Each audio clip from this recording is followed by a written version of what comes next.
feeling that this is going to end soon and there'll come a time where I won't be able to compete, it really drives me.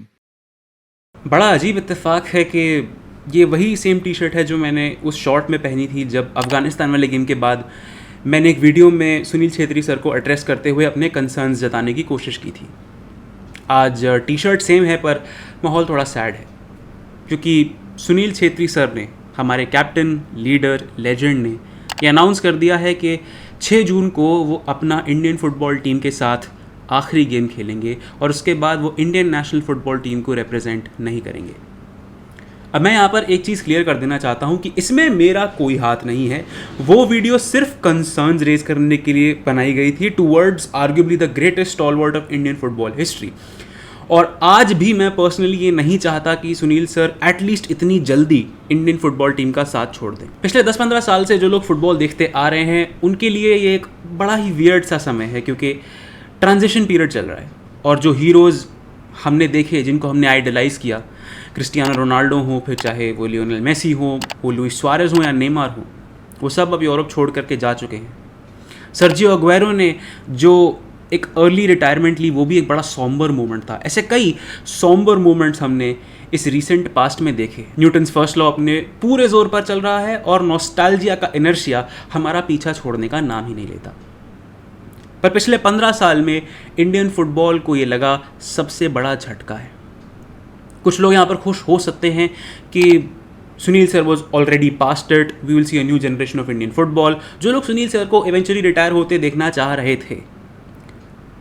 But Sunil Chhetri सिर्फ एक नाम नहीं है या सिर्फ एक player नहीं है. सुनील छेत्री वो इंसान है जिसने 19 साल तक कंटिन्यूसली इंडियन फुटबॉल टीम को सर्व किया है. And the key word here is continuously because 19 साल में प्लेयर के करियर बन के बिगड़ के बन के फिर से बिगड़ जाते हैं. But he was still there. Sunil Chhetri वो प्लेयर है जो 94 गोल से ज़्यादा उन 88 मिनट्स की इंपॉर्टेंस को समझता है जहां पर चाहिए फिजिकल इंटेंसिटी.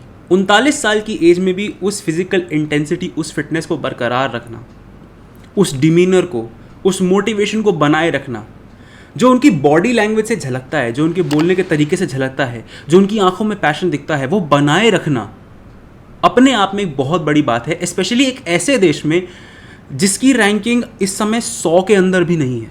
आज की डेट में अगर दुनिया में, इंडिया में नहीं, दुनिया में इंडियन फुटबॉल की बात हो रही है तो उसका आर्ग्यूबली सबसे बड़ा रीज़न है सुनील छेत्री. और मैं आर्ग्यूबली इसलिए कह रहा हूँ क्योंकि ISL का भी बहुत बड़ा हाथ है. I would definitely agree. ISL से जो रीच मिली, जो पुल हमने जनरेट किया कि हम अपने से थोड़ी सी ऊपर रैंक टीम को फ्रेंडलीज़ के लिए, टूर्नामेंट्स के लिए बुला सकते हैं, वो एक बहुत बड़ा फैक्टर रहा हमारे ग्रोथ के लिए, एक्सपोजर के लिए. लेकिन उन इम्पॉर्टेंट गेम्स में जहाँ पर अपनी छाप छोड़नी थी, गोल्स मारकर छाप छोड़ी सुनील छेत्री सर ने.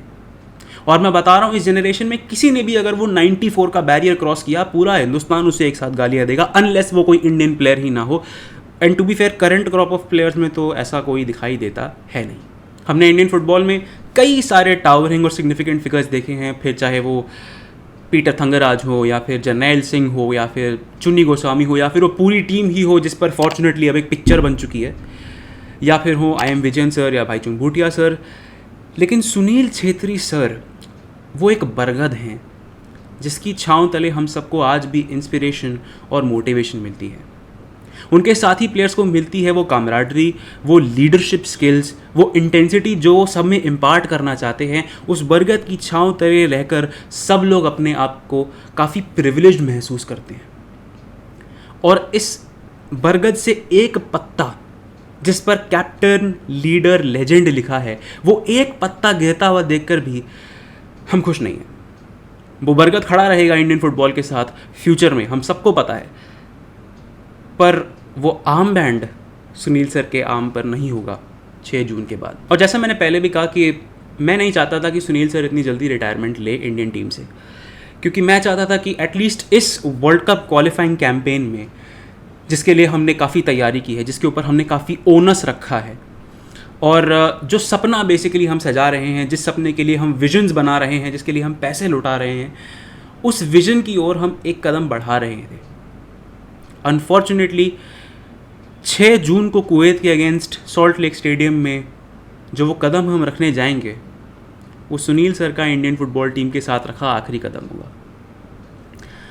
अगर हम वो सपना एक साथ रियलाइज़ करते, भले ही हम वर्ल्ड कप ना पहुंचते, जो कि अभी हम पहुंचते दिखाई भी नहीं दे रहे, पर वो जो प्रोग्रेस है ना, अगर हम थर्ड राउंड में भी पहुंचते, किसी तरीके से फोर्थ राउंड पहुंच जाते, तो वो थ्रिल, वो एक्साइटमेंट, वो प्रोसेस हमें याद रहता कि सुनील सर हमें इतना आगे लेकर आए, हम उनकी लीडरशिप के अंडर इतना आगे गए जितना इंडियन फुटबॉल ने सदियों में नहीं देखा। पर अफसोस ऐसा कुछ होने वाला है नहीं। उम्मीद ये है कि बाकी टीम से वो इंटेंसिटी, वो सब दिखाई देगा जो कि सुनील सर को ये इनेबल करेगा कि वो अपने आखिरी गेम में एंजॉय कर सके, क्योंकि यही करना चाहते हैं वो। अपने फेयरवेल वीडियो में उन्होंने यही कहा है कि मैं इस आखिरी गेम को एंजॉय करना चाहता हूँ, बिना टेंशन के लिए खेलना चाहता हूँ, क्योंकि भले ये मस्ट विन गेम है पर ये उनका आखिरी गेम है और वो उसे पूरी तरीके से एंजॉय करना चाहते हैं। तो I just request the rest of the players कि भाई प्लीज़ इस गेम में इतनी जान लगा देना कि सुनील सर खुलकर मज़े से खेल सकें। हम जीते हारे बात और है, पर ये गेम याद रहना चाहिए, क्योंकि ये इंसान यादगार है। इस इंसान ने हमें ऐसे मोमेंट्स दिए हैं जो हम चाह कर भी भुला नहीं सकते। साइंस थोड़े अच्छे दिखाई दे रहे हैं, क्योंकि इगोर स्टिमैच ने जो स्क्वाड अनाउंस की है कैंप के लिए, उसमें काफ़ी सारे ISL यंगस्टर्स भी हैं जिन लोगों ने अच्छा परफॉर्म किया है पिछले कुछ समय में, उनको भी स्क्वाड में इंक्लूड किया गया है। तो वहाँ पर पॉजिटिव साइंस हैं, बस वो पॉजिटिविटी फील्ड पर नज़र आए, इसी की उम्मीद है। I wish the team the best of luck and I wish our captain, leader, legend the best for his future endeavours. Thank you for everything.